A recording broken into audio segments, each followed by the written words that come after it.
A lot of people are asking the question, how can we help during this time of crisis where everyone's in panic and most people are stuck at home behind closed doors?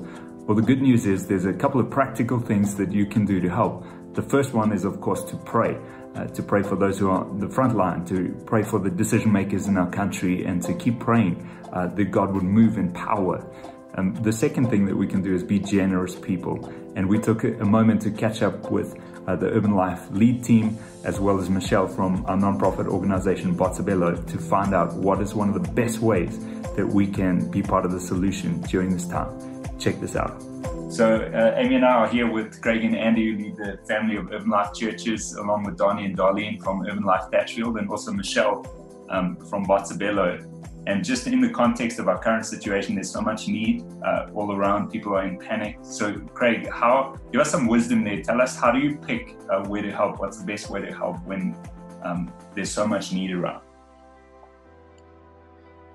Yeah, Gareth, I mean, this is the thing that we've been struggling at. And, a couple of weeks back when this was looming, I came to the elders and said, how do we honor Botshabelo for 20 years?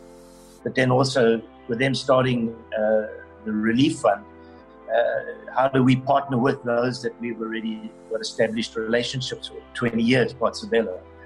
So, I said 1,000 Rand per year, let's start with 20,000. It felt like a very little amount, but I was in the story of Mark 6, breaking of the bread, and I just said, let's break what we have. We've got 20 grand, put it in, and let's trust God to multiply it. And so that's what we did, gave it to Botshabelo. So, Michelle, tell us a little bit about that. What's the relief fund? How does it work? How can people get involved? What's happening with that?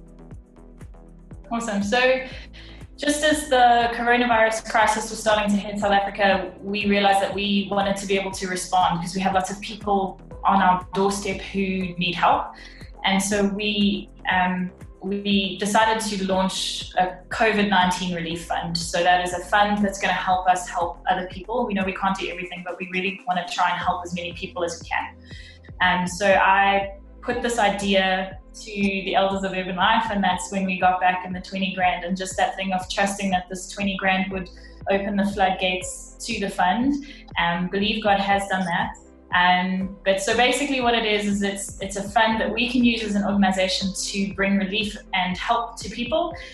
Before the lockdown, we were able to hand out 181 packs, educational, hygiene and food packs to people in our communities.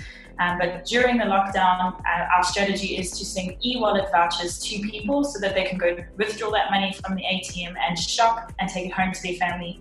This e-wallet system reduces the need for anybody to be going into the community in and out, and we're supposed to be on lockdown and staying home to stay safe. We're trying to trust people to do the same, and so the e-wallet system is the best way we think to do that. There really isn't much else you can buy at the moment. So people will receive an e-wallet voucher that they can go and feed their family with. And so we are gathering those people through our network. So through Urban Life Church, we've already handed out our first 2 vouchers as of today, with many more I'm sure to come. We're doing it through Urban Life Church and through our network. So we're supporting the teacher trainees and principals we deal with in 11 Homebush, as well as through our urban kids families that are in need. And so we are pushing as much resource into the hands of people as we can. And then after lockdown, our hope for the fund is not to just sort out a problem in lockdown. We want to say actually that we will be a source of help to some people into the future as well. We know that this crisis is not going to end soon. And so we are trusting that we'll be able to keep giving people hope. So that means there are people who will have lost jobs and income and will need food, so we can buy and purchase food parcels for them. We can help with school fees. We can do certain things into the future. What it looks like, I don't know. I'm trusting God that He will provide for us all that we need each day, including the strategy and decision making that we need to help people. So for the relief fund, it's not just for right now, but I believe it's for potentially 18 months into the future, where we will see many more people knocking on our doors for help. And so we're wanting to now and in the long term. So that's what the relief fund is. Amazing. Awesome. How much has come in, guys? How much has come into the fund so far? We've received in around between 80 and 90,000, which seems like a lot, but there's a lot of people out there. And so we rejoice in what we've received. And the people who we've given to have been incredibly grateful. They have thanked us over and over for food parcels, even the pictures from the kids receiving educational things. And then the guys who we've sent out the e-wallets to just came back with these shocked responses. The gratitude that they have not been forgotten, but that people are concerned about them.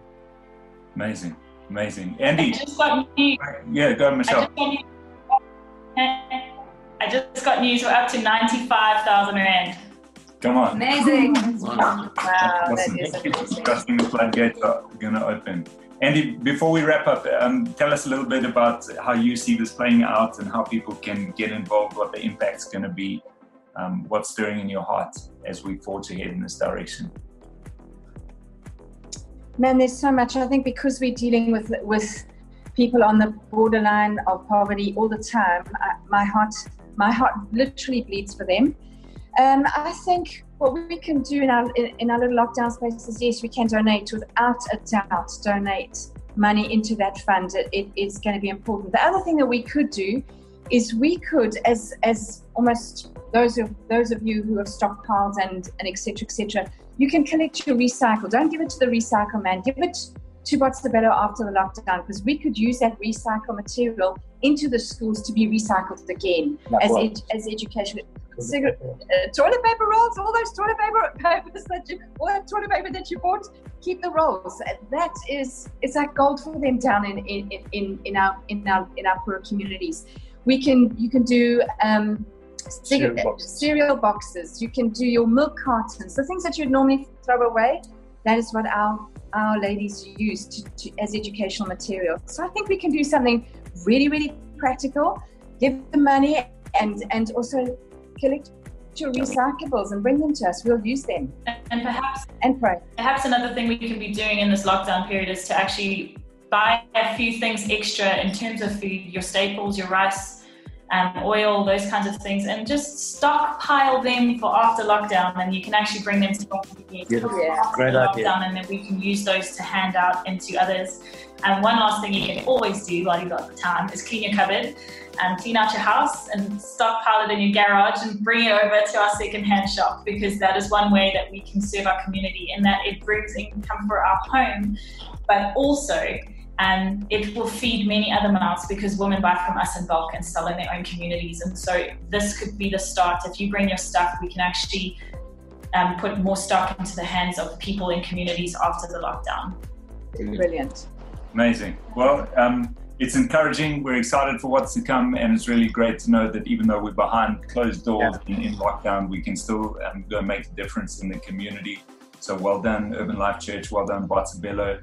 And if you want to be part of this, if you want to get involved, you can find all the details on our website. All the links are there, how you can give and be a part of what's happening. And we're excited for what God's going to do through this. So thank you guys for your time. Thanks for making time. Thanks for everything that you're doing. Well, we serve a generous God, and because He is generous, we want to be a generous people. And if your heart is stirred to be part of giving towards the relief fund, helping families in need, you can find all the details about that on our website, www.urbanlife.org.za, and we'd love to partner with you in being part of the solution and what God is doing during this time.